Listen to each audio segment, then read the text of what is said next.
Kate Malthouse. Well, I'm joined now by Rick Muir, director of the think tank, the Police Foundation.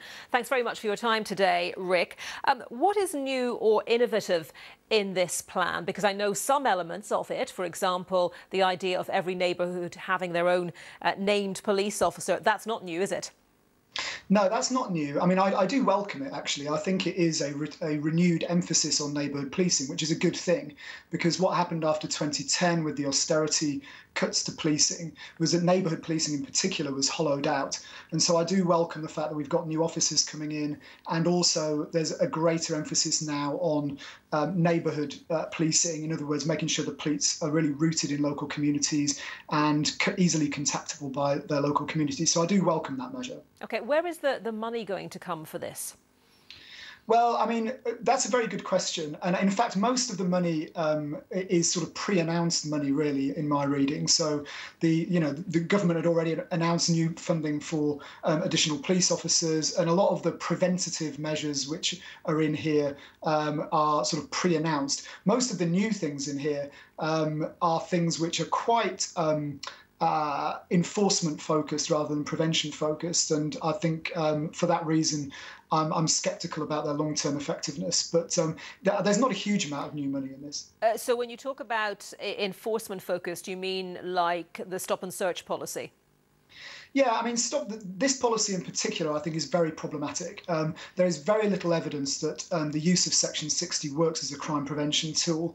Only in areas where Section 60 is used, only 4% of people searched result in an arrest, and only 1% in only 1% of cases is a weapon found. But what happens in those cases is you stop and search with no grounds for doing so, no reasonable grounds for suspicion that someone's committed a crime.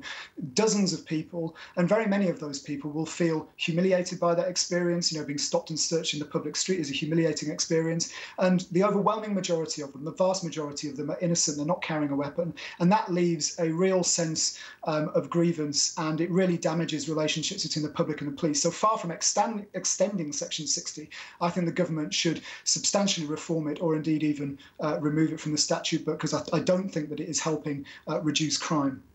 On the prevention side, though, there's something new, isn't there, on interventions when a young person is truanting, and clearly that's an indicator of potential problems, potential involvement, and I emphasise potential with criminality later in life. So how useful do you think that will be? Yeah, I mean, it is good to have those school-level interventions. So I do think it is important to do that. We know that, for example, things like school exclusions tend to be a factor in driving people towards being exploited by criminal gangs.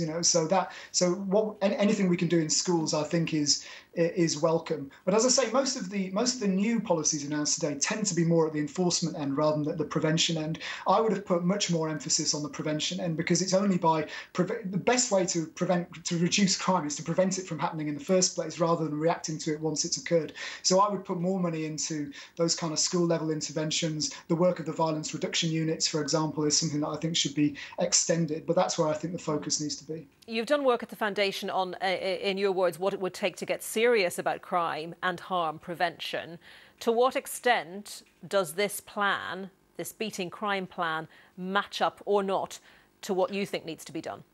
Well, I think there is some good stuff in here, but it's very much a mixed bag. And I think there's some stuff in here which falls short on two grounds. One is that it tends to be quite short-termist, as I say, focused on enforcement rather than longer-term prevention. And that can have a sort of short-term effect on crime patterns, but it doesn't drive it down over the longer term. And the second thing is that there are some things in here which have an evidence base. There are other things in here for which there is very little evidence for their effectiveness, and that's where I would be critical. So to really get smart about driving down crime, we need to follow the evidence base. We need to have a long-term strategy. We need to do much more on prevention. And I think, for example, on economic crime, fraud is the largest crime affecting people in England and Wales. It's a third of all crime, and the way to prevent fraud, very few people are caught for fraud, and many of them operate overseas. So the best way to deal with it is through prevention, and that involves things like greater protection for consumers, regulating the financial services sector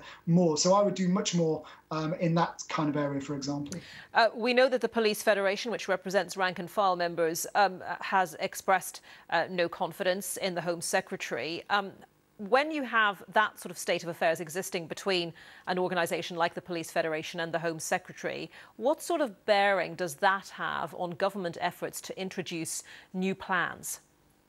Well, I think it is unfortunate. I think the pay freeze that's being sort of introduced by the government for police officers has gone down terribly badly with rank and file officers, and I understand why. We've come through this really difficult pandemic, and now they feel like this pay result is a real kind of slap in the face. So I understand completely why the Federation is angry about it, and I think it's unfortunate. Clearly they did have quite a good relationship, I think, with the Home Secretary prior to this, and so. Yes, it's damaging. You want to make sure that the government has the confidence of the rank and file service so that they can work in partnership to implement the plans. Let's hope that they can now do that, albeit in this more difficult context. OK, Rick, thank you very much for that. Rick Muir, Director of think tank the Police Foundation.